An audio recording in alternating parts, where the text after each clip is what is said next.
Buenas noches, mi nombre es Verónica Pinzón, soy estudiante de la Universidad Nacional Abierta y a Distancia del programa de Psicología.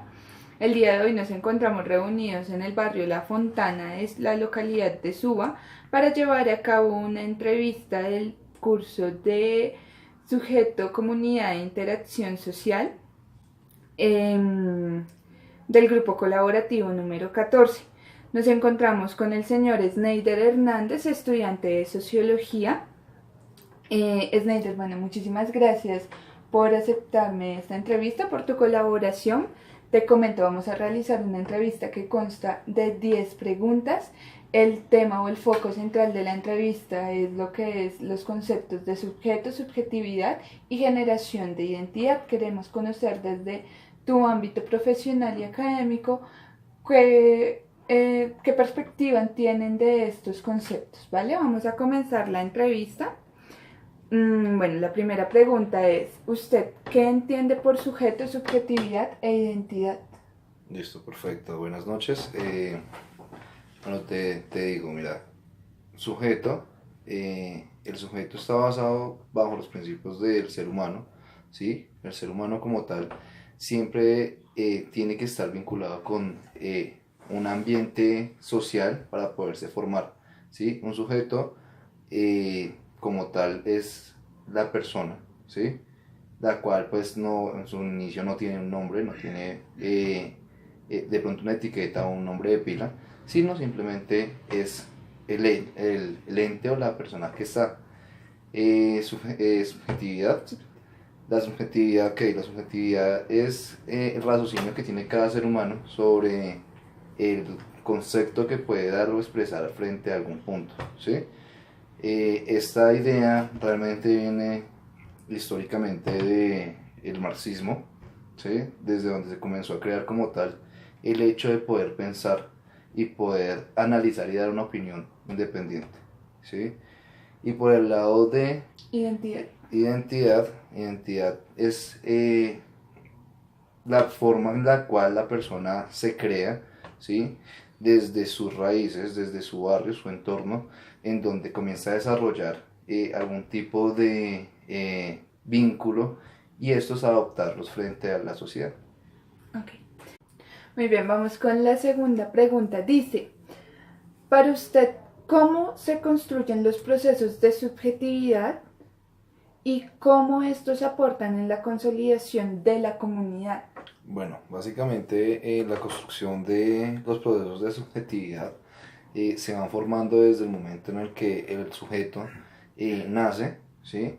Desde el momento en el que él ya comienza a tener raciocinio propio para poder dar sus puntos de vista, ¿sí?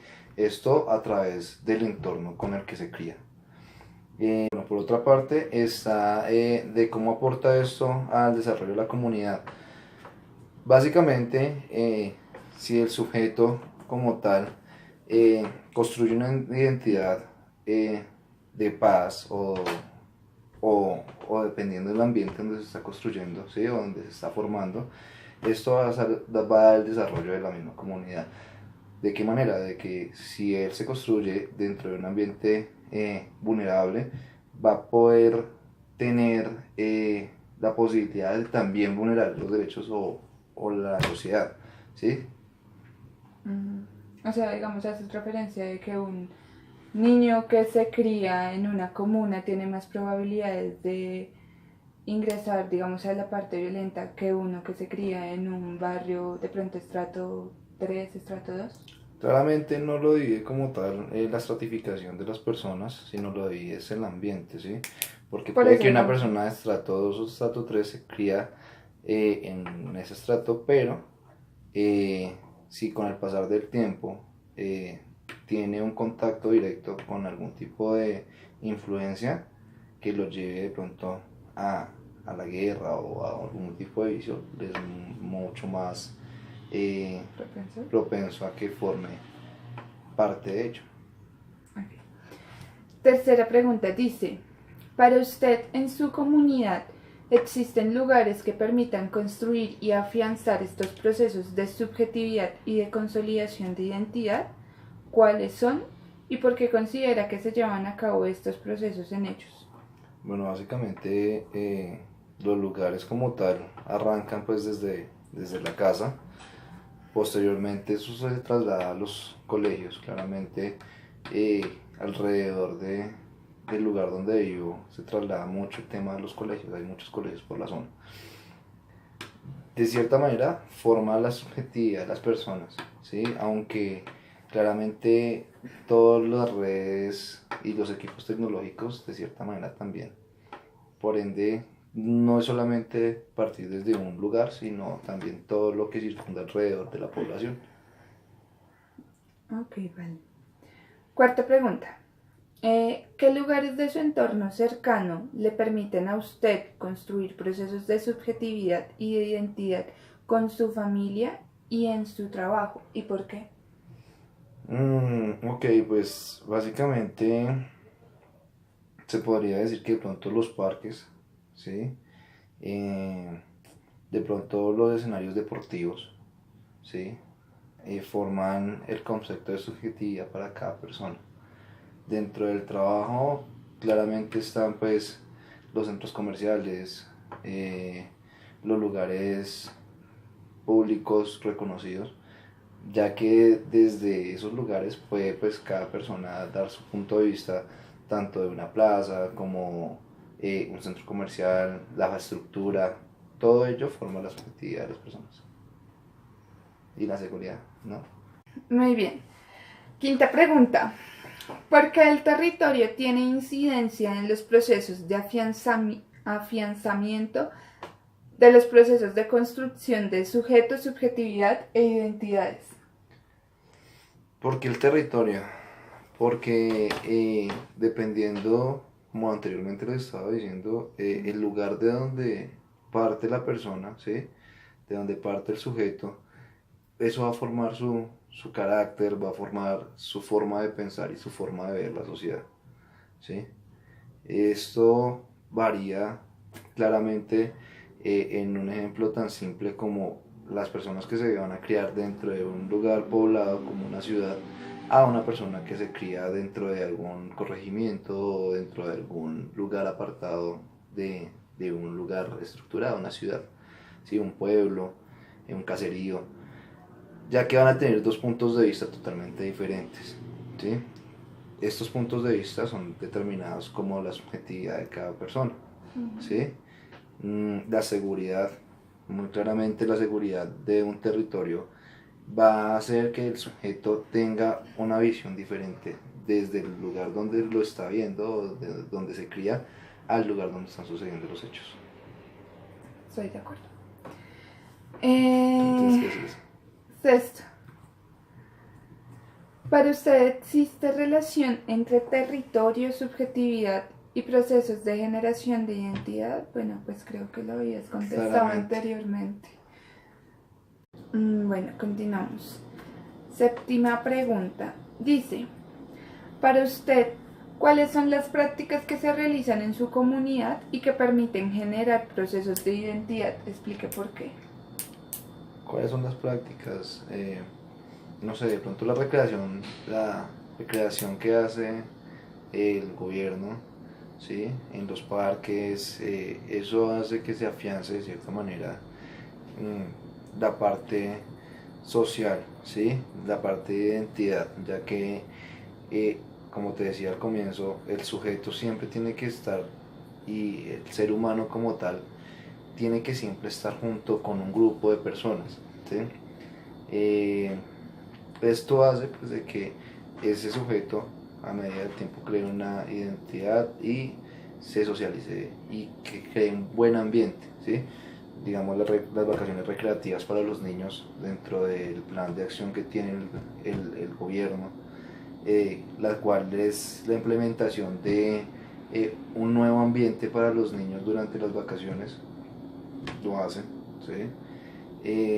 Las recreaciones las vacaciones recreativas que generan las empresas también es un nuevo ambiente y en un ambiente en el cual se va formando la identidad de la persona. Ok. Octava pregunta. ¿Cree usted que los procesos de construcción de sujeto, subjetividad e identidad son producto también de los medios de comunicación masiva y de consumo? Lamentablemente, anteriormente, en alguna pregunta que estábamos realizando ahorita, determinaba que también dentro de la formación del sujeto, de la persona, es medios alternos, no solamente de pronto televisión, radio, sino redes sociales en este momento, equipos electrónicos, aparatos tecnológicos, los cuales van haciendo que la persona como tal comience a crear su forma, ¿sí? Su subjetividad frente a los hechos, comienza a crear la visión que ve, no solamente desde el punto neutro de personas, sino desde el punto global, desde no solamente un país, el país donde vive, sino desde el punto donde que hace toda la nación. Y la globalización no es un tema que se esté practicando o se esté colocando en este momento solamente, sino la globalización realmente viene también de un tema histórico, en el cual podemos determinar que esto incluye a todo el mundo, y ya hoy en día no solamente se está hablando de ese tema por el lado científico, sino también por el lado intuitivo de cada persona. Te puedo hacer una pregunta, no está dentro, bueno, he hecho varias preguntas que no están dentro de la estructura de la entrevista, pero pues me genera como esa duda, digamos, para ti es relevante que el sujeto tenga como tal una interrelación con una comunidad, digamos, aquellas personas que son ermitañas. ¿Tú crees o consideras que estas personas no se van a socializar y no se van a interrelacionar con una comunidad como lo hace alguien que se crió dentro de una comunidad? ¿Crees que va a ser netamente rechazada desde un principio? No, ahí volvemos al punto del sujeto, ¿sí? Básicamente el sujeto es la persona, ¿sí? Y el sujeto, por ser humano, ¿sí? El ser humano por condición natural siempre tiene que tener un vínculo social y siempre tiene que afianzar a otro sujeto, ¿sí? Para formar una comunidad, como dices. El ermitaño netamente radica de dos puntos. Uno que es el tema religioso, ¿sí? Ya que normalmente o en muchas ocasiones, históricamente hablando, el sujeto era aquel que se iba a vivir apartado de todo el tema del mundo, Sí. sí, como tal, del mundo social, del mundo desarrollado en ese momento, para ir a entregarse a un Dios y alejarse de todo papel o todo dinero para poder tener un contacto directo con Dios. Entonces, el tema de un ermitaño como tal no forma el carácter. Eso, una persona nunca va a ser ermitaña desde el nacimiento.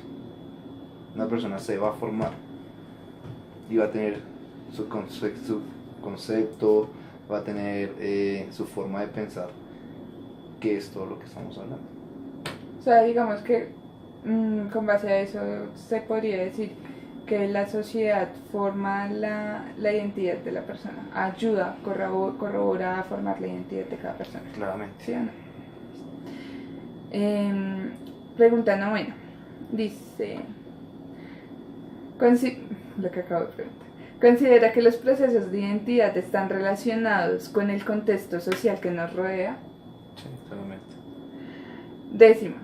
¿Considera usted que el reconocimiento de la heterogeneidad de grupos minoritarios aporta a la comprensión del grupo social, y de ser así, cómo estos reconocimientos generan procesos de identidad? Sí, claro, arranquemos desde el punto de dar el significado de heterogeneidad, ¿sí? Heterogéneo es aquel grupo que no es todo igual, que tiene desigualdad o diferentes formas de ver, ya sea el mundo, de vestir, de actuar, y claramente esto va a formar grupos sociales, ¿sí? La inclusión o la exclusión de una persona que esté vistiendo de cierta manera o que tenga cierto pensamiento sobre algún punto en específico va a hacer que haya mucha división social. Por ende, siempre va a haber ese grupo o esos grupos heterogéneos que realmente van a formar una sociedad, van a dar un punto diferente a cada concepto, a cada forma de ver político, social o económico. Ok, vale. Hemos completado la entrevista, Snyder. Te agradezco muchísimo por tu tiempo, por tu colaboración. Para concluir, pues digamos que desde el ámbito psicológico, que es netamente mi ámbito, puedo decir que tenemos muchas cosas de acuerdo desde mi perspectiva, pero pues sin embargo también es bastante importante conocer, digamos, la manera de ver desde otros ámbitos académicos y profesionales. Sin embargo, pues creo que llegamos como a un solo foco, a una sola conclusión. No sería más. Muchísimas gracias a ustedes por su atención y que tengan un excelente día. Que estén bien. Gracias.